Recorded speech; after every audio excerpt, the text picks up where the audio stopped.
आप सभी भक्तजनों को मेरा श्री शिवाय नमस्तुभ्यम। कैसे हैं आप सभी। गुरुजी प्रदीप मिश्रा जी ने गोवर्धन पूजा की लिस्ट हम सभी को बता दी है। कैसे हमें बिंदी का उपाय करना है, पूजा विधि, चौकी विसर्जन का भी इस वीडियो में आपको जानकारी प्राप्त होगी। तो ध्यान से सुनिएगा जी, अंत तक बने रहिएगा। आप सभी जानते होंगे गोवर्धन पूजा सबसे विशेष पूजा मानी जाती है। यह बहुत सरल छोटी सी पूजा है जिसे आप आसानी से कर सकते हैं। इसमें दीपक का उपाय विशेष तौर पर है और अन्य उपाय भी हैं। तो सुनिएगा कैसे आपको पूजा करनी है। यह पूजा 2 नवंबर 2024 के दिन की जाएगी। यह पूजा शाम को ही हमें करनी है और उसी स्थान पर करनी है जहाँ पर आपने पाटा रखा हुआ था, अर्थात एक चौकी रख रखी थी जिसमें आपने सिक्के विराजमान कर रखे थे। ठीक है जी, 2 सिक्के आपने रखे होंगे। उनका विधि विधान से आपने इतने दिन पूजन किया होगा। 2 दिन बीच में अमावस्या थी अर्थात दीपावली थी, तो इस कारण से जो है हमें 2 दिन सिर्फ वहाँ पर दीपदान इत्यादि करना था, भोग प्रसाद चढ़ाना था। अब हम सभी को जो है 2 तारीख को 2 नवंबर को यह पूजा शाम के समय करनी होगी। आप सभी को इस दिन पूजा सामग्री पहले नोट कर लीजिए। घी के आपको इस दिन 5 दीपक लगाने हैं। कितने दीपक? घी के लगाने हैं। घी नहीं है किसी व्यक्ति के घर पर, वह फिर भी भगवान की भक्ति करना चाहता है तो अब तिल के तेल का प्रयोग करें। तिल का तेल भी घी के समान ही माना जाता है, परंतु सरसों का तेल यहाँ पर प्रयोग नहीं होगा। इस बात का आप ध्यान रखिएगा। आटे के दीपक बना सकते हैं, मिट्टी के भी ले सकते हैं। आटे के दीपक क्षमता नहीं है, जल्दी जल्दी रहती है शाम के समय, तो मिट्टी के दीपक ले रहे हैं तो वह थोड़ा सा साफ सुथरे हों, इस बात का ध्यान रखिएगा। एक जो है थाली में उन्हें विराजमान कर लीजिए। अब पूजा सामग्री इस दिन 2 कमलगट्टे की आवश्यकता पड़ेगी। कमल का फूल नहीं होता तो गुरुजी ने हमें कमलगट्टा बताया है।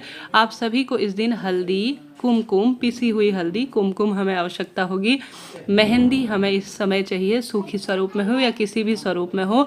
5 लाल फूल बताए हैं इस दिन गुरुजी ने, आप स्क्रीन पर देख पा रहे होंगे। 5 लाल फूल आपने लेने हैं और 2 हल्दी की गांठ लेनी है। ठीक है, 2 हल्दी की गांठ और 5 लाल फूल लेने हैं। 2 कमलगट्टे आपको लेने हैं और 5 जो है आपको दीपक लेने हैं घी के, उनमें लंबी बत्ती रखनी है। इस दिन गुरुजी ने कोई भी स्वरूप में यह नहीं कहा है कि आप सभी जो है अमरबेल के टुकड़े ले लीजिए, आपकी इच्छा है। पिछले उसमें गुरुजी ने कहा था कि आप अमरबेल के टुकड़े लीजिएगा। अगर आपको अमरबेल मिल जाते हैं तो आप ले सकते हैं, चाहे तो 5 लीजिए, चाहे तो 1 ही टुकड़ा लीजिए, नहीं तो कोई दिक्कत की बात नहीं है। पूजा की चौकी वही रहेगी। आप थाली धोना चाहते हैं तो आप धो सकते हैं। धोकर आप सभी जो है उसमें सबसे पहले एक स्वास्तिक बना लीजिएगा। स्वास्तिक माँ लक्ष्मी का साक्षात स्वरूप होता है। वापस वही 2 सिक्के जो आप इतने दिनों से पूजा करते आ रहे थे, वही सिक्के आपको उसी स्थान पर थाली के ऊपर रखने हैं। जल का लोटा अपने साथ ले लीजिएगा। विधि विधान से जो है आप सभी को यह पूजा करनी आरंभ करनी है। सबसे पहले आप प्रभु का नाम मंत्र स्मरण करें कि हे माँ लक्ष्मी, आज गोवर्धन पूजा मेरे संतान प्राप्ति, रोग, कर्ज मुक्ति के लिए कर रही हूँ। मेरे घर में स्थायी वास करे और समृद्धि दे, ऐसी प्रार्थना करते हुए जो सिक्के हैं उन पर रोली चंदन मोली आपको लपेट लेना है, छिड़क देना है।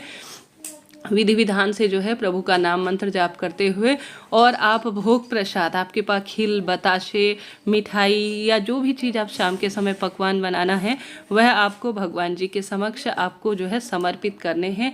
साथ के साथ एक जल का लोटा आप रखिएगा। सभी अपने इष्ट पितृ देवी देवताओं का कोटि कोटि वंदन करते हुए प्रणाम करें और अपने परिवार के साथ यह छोटी सी संक्षिप्त पूजा करें और भूल चूक के लिए क्षमा प्रार्थी होइएगा। कोई गलती हो जाती है, कोई दिक्कत है तो बस माँ से कह दीजिए। इन 5 दिवसीय पूजाओं में आपका भाग्य प्रबल हो जाएगा। विधि विधान से पूजन करने के पश्चात आप सभी को जो 5 दीपक आपने लगा रखे हैं ना, उनसे आप सभी को आरती करनी है। परंतु इसे लगाना कैसे है, ध्यान से सुनिए। गुरुजी ने कहा है जो पूजा का स्थल है वहाँ पर जल के छींटे आपको समर्पित करने हैं। हल्दी समर्पित करनी है 2 सिक्कों में। 5-5 बार आप हल्दी समर्पित कर सकते हैं अपने दोनों हाथों से। मेहंदी आपको समर्पित करनी है। 5 लाल फूल आपको समर्पित करने हैं। जो मैंने लिस्ट बताई है, आपको सामग्री बताई, 5 लाल फूल आपको समर्पित करने हैं अपनी मनोकामना कहकर उन 2 सिक्कों में। साथ के साथ 2 हल्दी की गांठ भी अपनी मनोकामना कहते हुए समर्पित करनी है। 2 कमलगट्टे भी आपको पूजा करने के बाद समर्पित कर देने हैं। ठीक है, इस बात का ध्यान रखें। पहले विधि विधान से जो पूजन करते हैं वह करें, यह चीज़ें समर्पित करें, फिर उसके बाद भोग लगाएं, जल का लोटा रखें। उसके बाद जो है आप सभी अंत में आरती करें, परंतु एक दीपक हमेशा पहले प्रज्वलित किया जाता है, इस बात का ध्यान रखें। हमेशा जो दीपक होता है वह हमारी पूजा पाठ का साक्षी होता है, तो उस दीपक को सबसे पहले आप प्रज्वलित करें। अब जो 5 दीपक लगाए हैं उनसे माता रानी की आरती कर लीजिए और विधि विधान से जो है माँ से आप जो है आप जो बात कहना चाहते हैं गणेश जी की और माता रानी की आरती कर कर आप कह दीजिए। उसके बाद जो सबसे पहला आपको दीपक लगाना है, गुरुजी ने कहा है जहाँ पर आपने गोवर्धन महाराज की पूजा की है, आपके घर आंगन में अगर जो है गोबर के गोवर्धन महाराज बनाए जाते हैं तो उनका जो है आप सभी को सुबह पूजन किया है या शाम को पूजन किया है, तो वहाँ पर आप सभी जो है एक गोवर्धन जी महाराज के स्थान पर दीपक लगा लीजिएगा। आप सभी जो है गोवर्धन महाराज का पूजन नहीं कर सकते हैं, कोई दिक्कत नहीं। इस दीपक को आप घर के दरवाजे पर रख दीजिएगा। ऐसी प्रार्थना करें कि मैं गोवर्धन महाराज गुरुजी के अनुसार उनके स्थान पर गोवर्धन धाम में यह दीपक लगा रही हूँ, ऐसी प्रार्थना कर दीजिएगा। भगवान श्री कृष्ण के नाम से यह दीपक हो जाएगा गोवर्धन के स्थान पर। दूसरा दीपक आपको अपने घर की रसोई में ले जाना है, मटके के पास आपको रखना है, इस बात का आपको ध्यान रखना है, ठीक है। घर के मटके के पास आपने रख दिया, मटका नहीं है तो कोई गिलास होगा, कोई कप होगा या कोई भी रसोई में नल लगा है तो वहीं पर ही कुल मिलाकर पानी के स्थान पर रखना है। दीपक का मुख पूर्व या उत्तर दिशा की ओर रहेगा, इस बात का ध्यान रखें। भूल कर भी आप सभी को दक्षिण दिशा की ओर किसी भी स्वरूप में कोई भी दीपक नहीं रखना है, इस बात का ध्यान रखें। अमावस्या जो आज है, मैं पहले वीडियो बना रही हूँ, तो आप अमावस्या के दिन ही दक्षिण दिशा की ओर मुख रखें। तीसरा दीपक आपको भगवान जी के समक्ष, अर्थात जो आपका घर का मंदिर है या जहाँ पर भी आपने ये पूजा चौकी रख रखी है वहाँ पर आप सभी एक दीपक जो है इसमें से रख लीजिएगा। सबसे पहले एक दूसरा दीपक प्रथम में जलाइएगा जब आप पूजा शुरू करते हैं, इस बात का ध्यान रखिएगा। और ये हमेशा पूजा में 2 दीपक रखे जाते हैं, तो घर के मंदिर में 2 दीपक रखिएगा। तो यह तीसरा दीपक आपको रखना है। चौथा दीपक अपनी तिजोरी या अलमारी के पास रखना है जहाँ धन रखते हैं, परंतु ध्यान से कहीं अर्थ का अनर्थ ना हो जाए, इस चीज़ का ध्यान रखिएगा। चौथा दीपक आपको तिजोरी के आसपास रखना है, अलमारी के आसपास रखना है, परंतु कपड़े, धन, रुपये का ध्यान रखिएगा। आज ही एक गलत खबर सुन रही थी न्यूज़पेपर में, इंस्टाग्राम, यूट्यूब में, तो कई बार मन में गलत ख्याल आते हैं। तो बहुत मेहनत की कमाई है, घर परिवार दीपक लगा रहे हैं, तो बहुत ध्यान से अपना ध्यान रखें, अपने घर का ध्यान रखें, तभी आपकी पूजा परिपूर्ण हो रही। और एक नारी का धर्म है, यह कर्तव्य है कि वह सभी चीज़ें बड़े प्रेम पूर्वक अपने साथ लेकर चले और अपने जीवन को सार्थक बनाए। अंतिम जो 5वां दीपक है वह तुलसी माता के समक्ष आपको रखना है। फिर घर के अंदर आकर माता लक्ष्मी के सामने एक हल्दी की और एक कुमकुम की आपको बिंदी बना देनी है अंत में, ठीक है।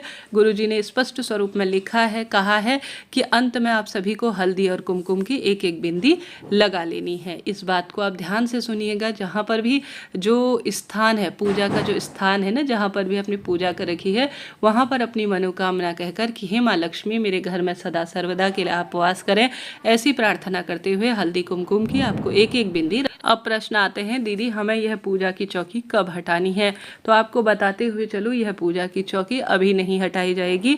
यह गोवर्धन पूजा के बाद भाई दूज के दिन शुभ लग्न, शुभ मुहूर्त में ही हटाई जाएगी। उसका मैं विस्तृत रूप से आपको वीडियो दूंगी कि शुभ लग्न और शुभ समय कौन सा हो रहा है और कैसे आप सभी को यह पूजा चौकी हटानी है। अमरवेल के टुकड़ों का क्या करना है, कमलगट्टे, पुराने नए सिक्के, उनका क्या करना है, इसका विस्तृत वीडियो बनाया जाएगा। अभी ध्यान रहे, कोई भी चीज़ बाहर नहीं फेंकनी है, किसी भी स्वरूप में कोई भी चीज़ आपको नहीं बाहर से रखनी है।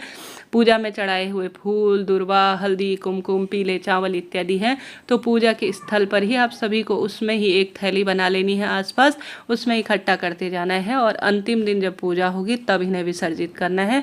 इस चीज़ का आप ध्यान रखिएगा। आप ये गलती ना करें कि तुरंत पकड़े और इसे फेंकाए, अब हमारी पूजा हो गई, नहीं। जब यम द्वितीया होगा, कब है इसका वीडियो दे दिया है मैंने पहले ही, और भाई दूज तिलक निकालने का शुभ समय और राहु काल का समय भी प्रचारित कर दिया है।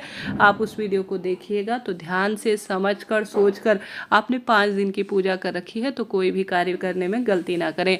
आप नियमित पूजा की चौकी विसर्जित करना चाहते हैं, जैसे आपने 1 तारीख 31 तारीख की पूजा विधि की है माता लक्ष्मी की, तो उसकी पूजा विधि का विसर्जन मैंने पहले ही चैनल पर प्रसारित कर लिया है।